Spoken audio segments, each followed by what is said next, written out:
In 1873, a new Colt cost $17.50. A trail hand might earn $25 a month. After cartridges and debt, how many paydays did it cost? The familiar answer begins in Hartford, Connecticut, where Colt built the revolver that became the most famous handgun of the cattle country. William Mason and Charles Brinkerhoff Richards helped develop the solid-frame, metallic cartridge design that the United States Army tested in 1872 and adopted in 1873. Surviving examples in the Smithsonian and other museums have made the shape instantly recognizable. The price is less simple. The first Army contract called for 8,000 revolvers at $13 each. That was a government contract price for a large order, with military inspection and agreed specifications. It was not the price a civilian could expect at a store in Texas. The commonly cited early civilian list price was $17.50. By 1897, the Sears-Roebuck catalog offered a standard Colt Single Action revolver near $12. Those three figures belong to different buyers, different years, and different markets. Putting them in one column without labels creates a bargain that never existed. Now put the early civilian figure beside wages. Accounts of Texas cattle trailing place many ordinary hands around $25 to $40 a month, but that range was never a universal salary. A trail boss could earn more. A cook carried a different set of duties. A horse wrangler managed the remuda and was not automatically paid the same rate as a regular hand. Pay also changed with the ranch, the season, the route, the decade, and whether food and lodging came with the job. Even with those warnings, the scale matters. $17.50 equaled about 70% of a $25 month, or a little under 44% of a $40 month. That is gross pay, before boots, clothing, tobacco, medical expenses, gambling losses, old debts, or money sent home. A cowboy did not hand the dealer his entire monthly wage and then stop needing food. The revolver could represent several weeks of labor and several paydays of saving. The 1883 cowboy strike in the Texas Panhandle makes the wage problem concrete. Hands working for operations connected with the LIT, LX, LS, LE, and T anchor ranches protested pay and working conditions. The Texas State Historical Association places average cowboy pay in that setting around $40 a month. 24 organizers signed the strike notice, and the action lasted about 2.5 months.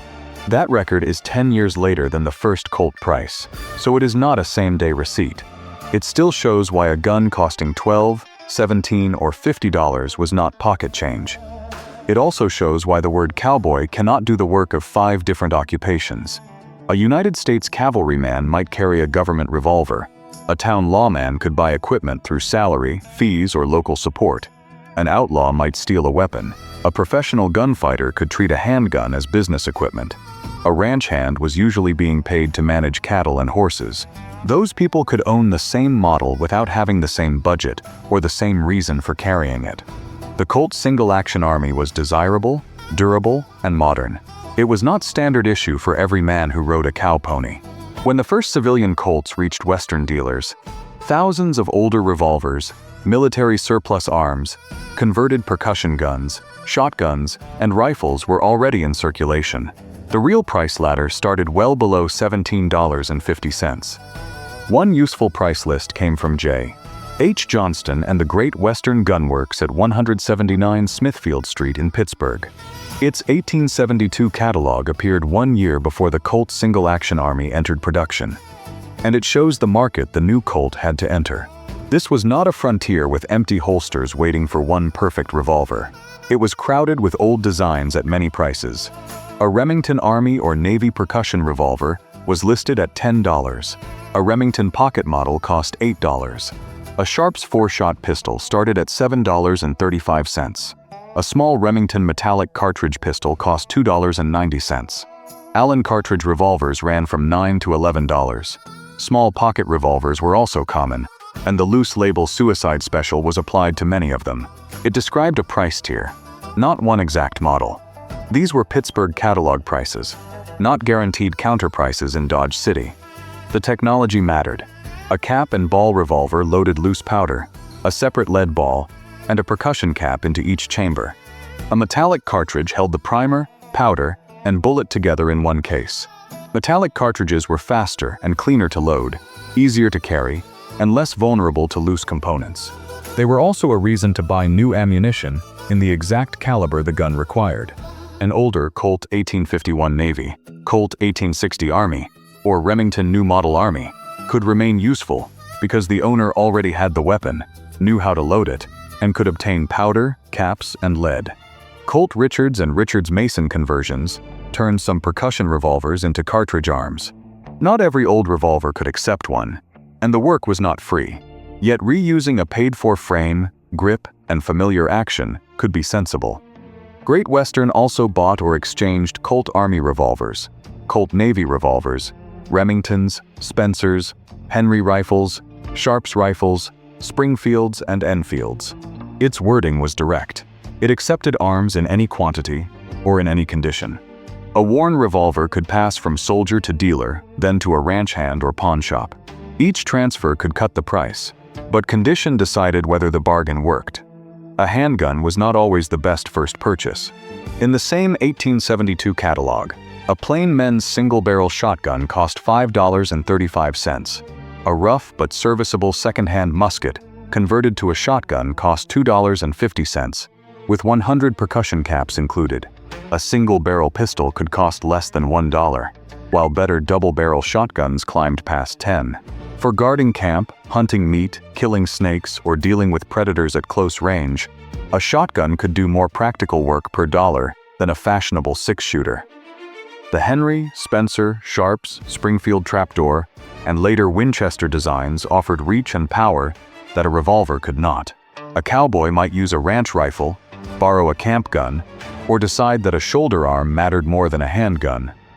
Then came the Remington model, 1875, a solid frame cartridge revolver, built to compete with Colt. In 1888, Remington reduced the catalog price to $12.50 for a blued example, and $13.50 for nickel finish. That was still a new service-size revolver, but it shows how competition and time pushed prices downward. By then, the buyer could choose among new Colts, Remingtons, Smith & Wesson revolvers, converted percussion guns, cheap pocket pistols, used military arms, shotguns, and rifles. Condition, caliber, barrel length, finish, and engraving all changed the price.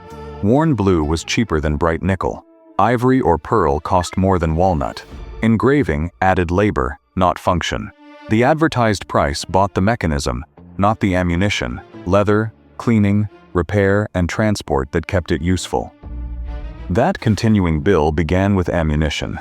A revolver that could not be fed was an expensive piece of steel. The price of cartridges depended on year, caliber, load, quantity, and distance from a supplier, so one ammunition number cannot cover the entire West.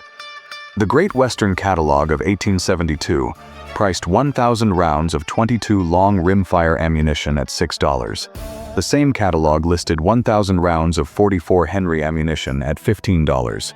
Combustible paper cartridges for percussion revolvers were $11 per thousand in Navy size and $12 per thousand in Army size. A paper cartridge still required a percussion cap. It bundled powder and bullet for quicker loading, but it was not the self-contained metallic round used by the new Colt. Those bulk prices look low until the buyer's needs are separated. 100 rounds of .22 ammunition cost 60 cents.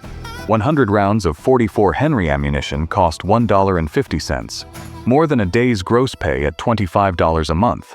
Buying 1,000 reduced the unit price, but tied up cash.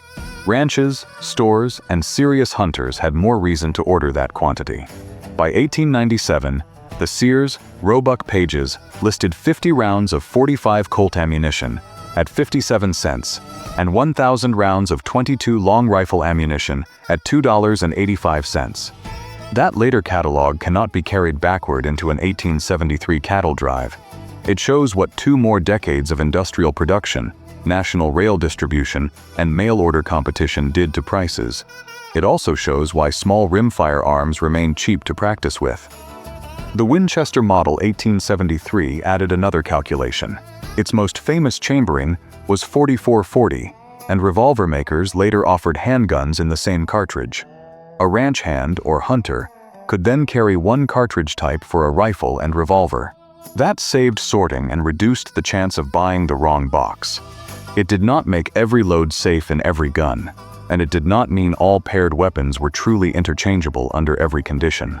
Caliber markings, case dimensions, powder charges, and the condition of the firearm still mattered. Most cartridges went into target practice, hunting, predator control, signaling, injured livestock, and defensive carry. Practice cost money. 50 rounds of .45 Colt ammunition at the late Sears price consumed 57 cents before travel to the store. Repeating that weekly used several dollars a month. A few careful shots were cheaper than a dime novel reputation. Cap and ball guns had their own supply chain. The owner needed powder, caps, lead balls or molds, grease, and a way to keep the chambers dry. Great Western included a bullet mold, screwdriver, and wrench with its percussion revolvers. That reduced the first equipment bill, but it did not eliminate cleaning. Black powder residue attracted moisture and could corrode steel. Dust entered the action. Rain soaked leather and wood. Horse travel loosened screws and battered sights. Maintenance rarely survives in one neat receipt. Oil was cheap. A lost screw, broken spring, cracked stock, or rusted bore was not. An owner might pay a local gunsmith or wait for a traveler bound for Fort Worth, Abilene, or Kansas City to carry the part. A broken working gun provided no work. Scarcity could reverse the price ladder. A $2.90 pocket pistol was not cheap if the nearest store did not stock its cartridge. An older Colt Navy could be rational, where caps, powder, and lead were common. A Winchester 4440 could be rational, where the local dealer kept that round. The cheapest gun in a catalog was only the cheapest gun on paper. The useful price depended on what the next box of ammunition cost and whether the buyer could actually find it. The gun still had to be carried, protected, and delivered. That is where the clean catalog price began collecting small charges that rarely appear in movie wardrobes. Period photographs usually show revolver belts worn near the natural waist, with holsters sitting higher than the low-slung fast-draw rigs made famous by 20th century films. Plain leather was working equipment. A cartridge belt held ammunition where it could be reached. A holster protected the revolver and the rider from an exposed trigger. A scabbard kept a rifle against the saddle. None of those items improved the gun's mechanism, but all of them changed the ownership total. The 1897 Sears catalog listed cartridge belts from 18 cents to $1.40, depending on material and capacity. Great Western's 1872 wholesale pages listed common sheepskin shot belts at $3 per dozen, which worked out to 25 cents each before local retail markup. Better russet leather versions came to 75 cents each at the same dozen rate. Those were shot belts rather than revolver cartridge belts, but they show how plain leather and upgraded leather occupied different price levels. Plain holsters occupied the cents range in late-century catalogs, while fitted rifle scabbards could add several dollars. Length, leather, lining, and decoration changed the price. A simple pouch holster and plain saddle scabbard kept the total down. Carved leather, extra loops, silver trim, and a matching belt pushed it up. The cleaning kit could be modest. Great Western included a mold, screwdriver, and wrench with each cap and ball revolver. A surplus musket wiper cost 15 cents. Oil, cloth, and a cleaning rod added more. But the first tools did not require a deluxe case.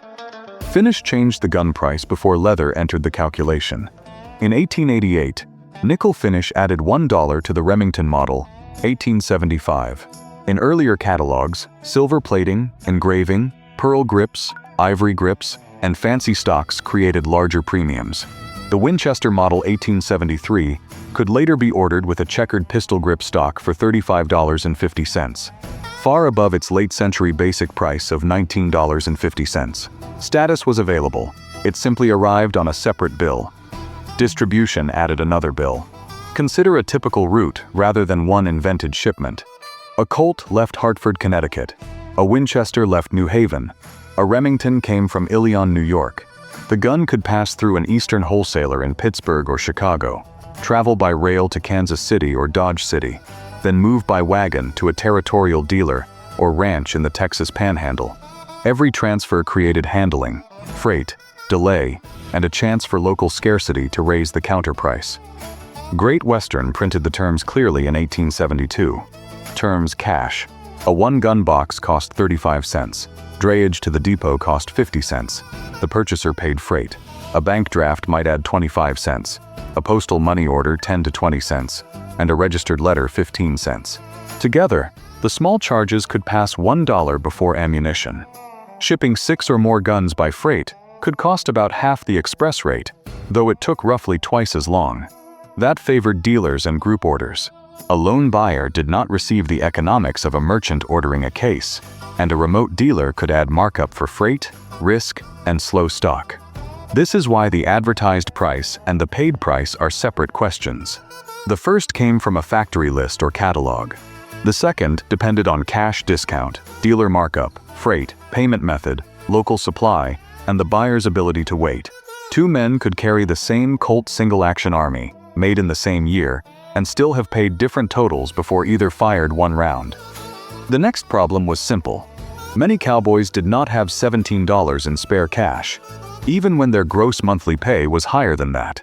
Access, therefore, mattered more than a clean retail transaction. Cash was the easiest channel to document. A buyer selected a model, sent payment, paid freight, and received the gun through a dealer, express office, or freight depot. Great Western preferred that arrangement. Its first instruction was terms cash.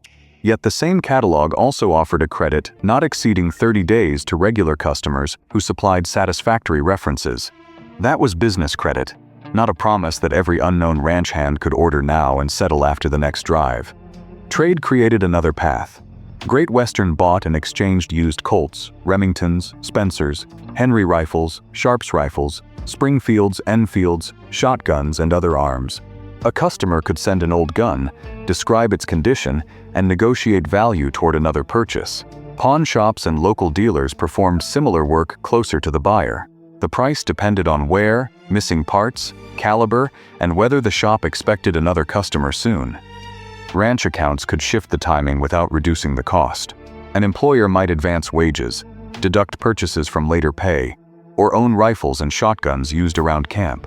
Surviving ranch ledgers show how clothing, food, tack, and other goods could be charged against a hand's account.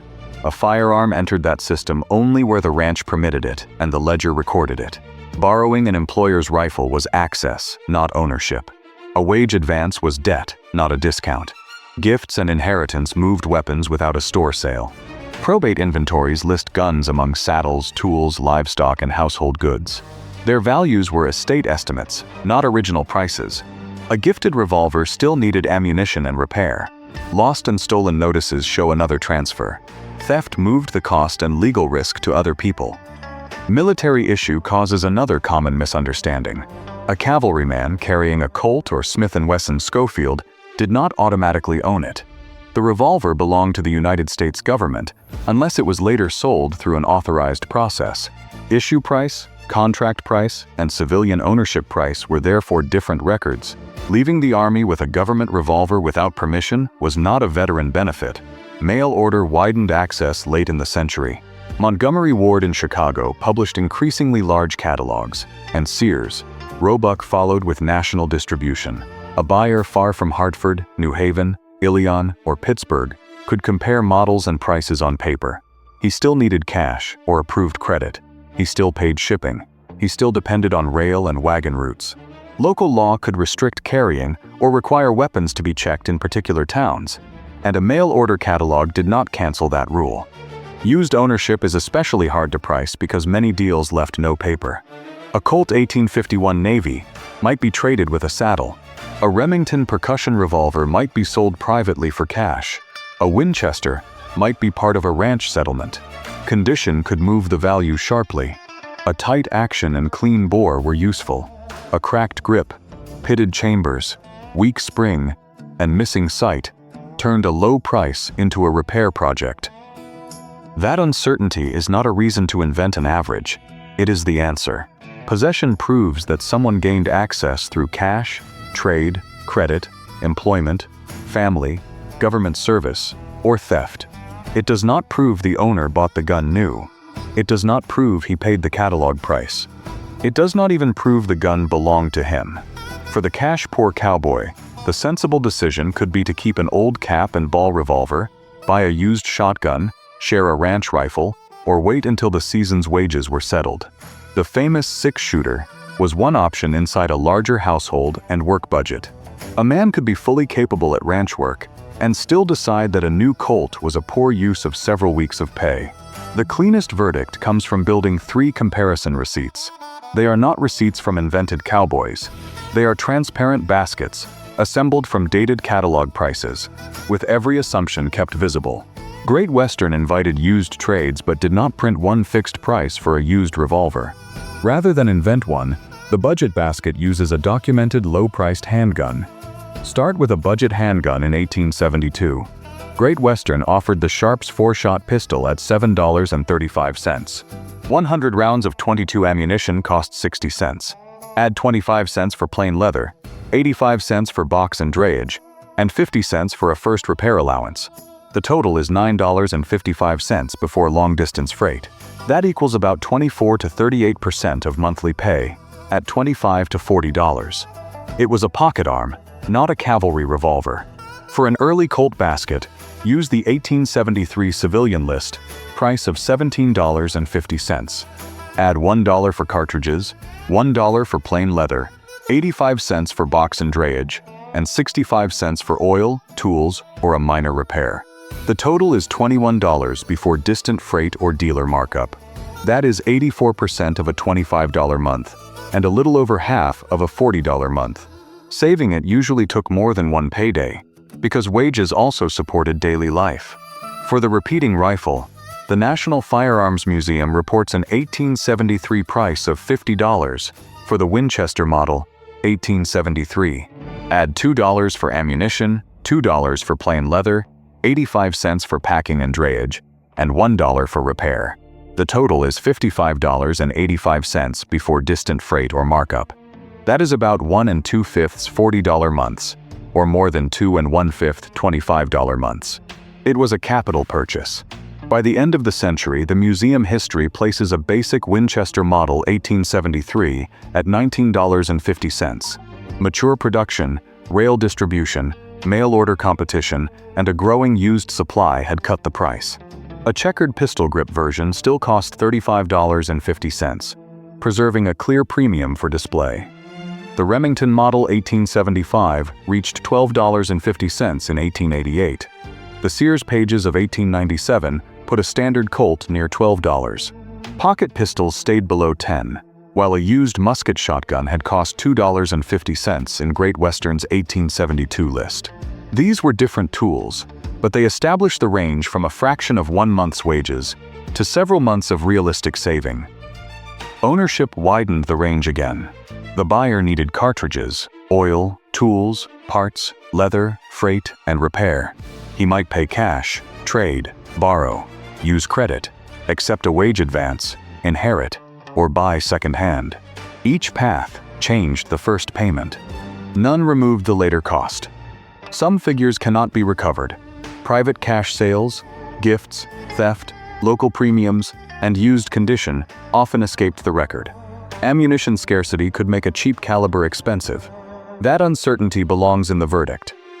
The advertised price could run from roughly $12 for a late-century service revolver to $50 for an early Winchester Model 1873. A particular buyer might pay less through trade or more through freight, markup, credit, and scarcity. Ammunition, leather, cleaning, parts, and repair raised the ownership total again. The gun on a cowboy's hip was not a uniform. It was a financial decision, shaped by model, year, condition, distance, ammunition, and how the buyer obtained it.